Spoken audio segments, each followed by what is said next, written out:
بسم اللہ الرحمن الرحیم۔ علم وہ روشنی ہے جس کے ذریعے انسان حق اور باطل، صحیح اور غلط کا فرق کر سکتا ہے۔ یہ علم اتنا اہم اور ضروری ہے کہ اللہ تعالیٰ نے وحی کی ابتدا علم سے فرمائی۔ اگر ہم سوچیں تو اللہ تعالیٰ نے جو سب سے پہلا لفظ قرآن کا نازل فرمایا وہ تھا اقرأ۔ اقرأ لفظ کا مطلب ہے پڑھو۔ تو یہ پڑھنا، اس کا مطلب یہ کہ اللہ تعالیٰ سب سے پہلے ہمیں حکم دیتا ہے علم حاصل کرنے کا، کیونکہ اسلام کی بنیاد علم پر ہے۔ اگر علم ہے تو دین ہے، اگر علم نہیں ہے تو دین نہیں ہے۔ پھر اللہ تعالیٰ نے علماء کے درجے قرآن میں فرما دیے۔ اللہ تعالیٰ قرآن میں فرماتے ہیں یرفع اللہ الذین آمنوا منکم والذین اوتوا العلم درجات۔ اللہ تعالیٰ تم میں سے ایمان والوں اور ان لوگوں کے جن کو علم دیا گیا ہے درجے بلند فرمائیں گے۔ تو اس آیت سے علماء کے درجات کا بخوبی اندازہ کیا جا سکتا ہے۔ اور اسی علم کے بارے میں نبی علیہ السلام کا ارشاد مبارک ہے۔ رسول اکرم صلی اللہ علیہ وسلم ارشاد فرماتے ہیں کہ طلب العلم فریضۃ علی کل مسلم، کہ علم کا طلب کرنا یہ ہر مسلمان کا فریضہ ہے، اس کی ذمہ داری ہے، اس کے اوپر لازم ہے کہ یہ علم طلب کرے اور علم حاصل کرے۔ اب یاد رکھیں یہ علم کیا ہے؟ علم اللہ کی معرفت حاصل کرنا علم ہے۔ اللہ تعالیٰ کے احکام کو نبی علیہ السلام کے طریقوں پر جاننا یہ علم ہے۔ اور علم یہ ہے کہ جس کے ذریعے ہم انسانیت کی خدمت کر سکیں۔ یہ علم واحد ایسی چیز ہے کہ جو مرنے کے بعد بھی انسان کو نفع دیتی ہے۔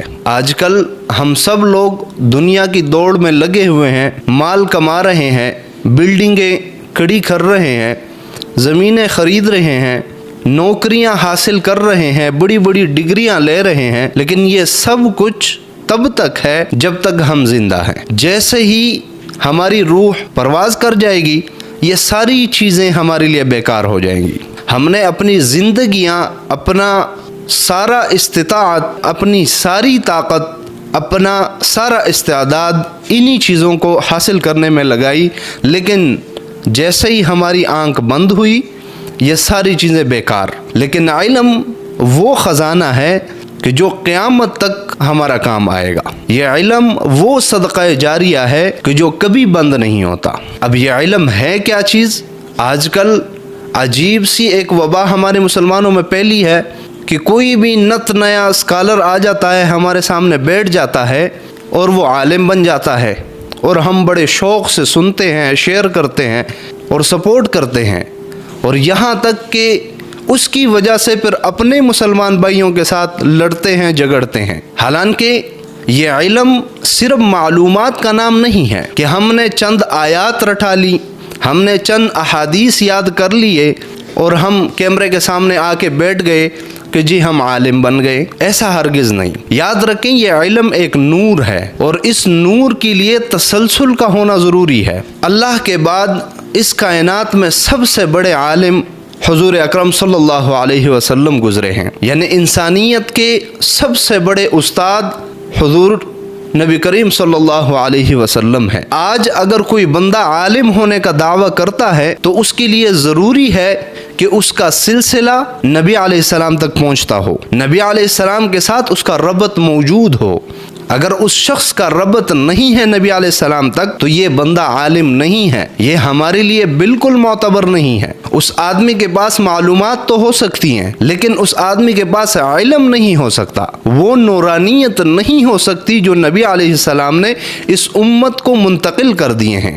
یاد رکھیں علماء جو ہوتے ہیں ان کا ایک سلسلہ ہوتا ہے، جیسا کہ نبی علیہ السلام نے صحابہ کو علم دیا، صحابہ نے تابعین کو دیا، تابعین نے تبع تابعین کو دیا، اور انہوں نے آگے منتقل کیا، پھر ان سے یہ درجہ بدرجہ آگے منتقل ہوتا ہوا ہماری طرف پہنچا۔ تو اگر ہمارے آج کے کسی عالم کے پاس اپنا سند موجود ہے جو آج کے عالم سے لے کر نبی علیہ السلام تک پہنچتا ہو تو یہ ہمارے لیے رہنما ہے اور ہمارے لیے بڑا ہے اور ہمارے لیے عالم ہے۔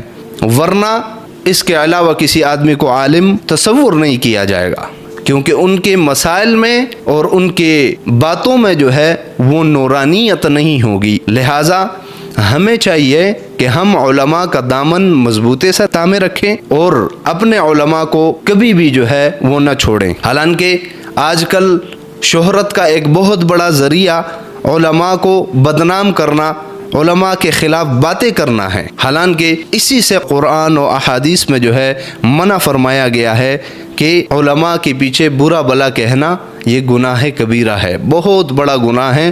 اور امام احمد بن حنبل رحمہ اللہ نے تو یہاں تک لکھا ہے کہ جو آدمی علماء کو برا بھلا کہتا ہے اس کا خاتمہ ایمان پر نہیں ہو سکتا۔ اللہ تعالی ہماری حفاظت فرمائے اور اللہ تعالی ہمیں ہمارے علماء کی قدر کرنے کی توفیق نصیب فرمائے۔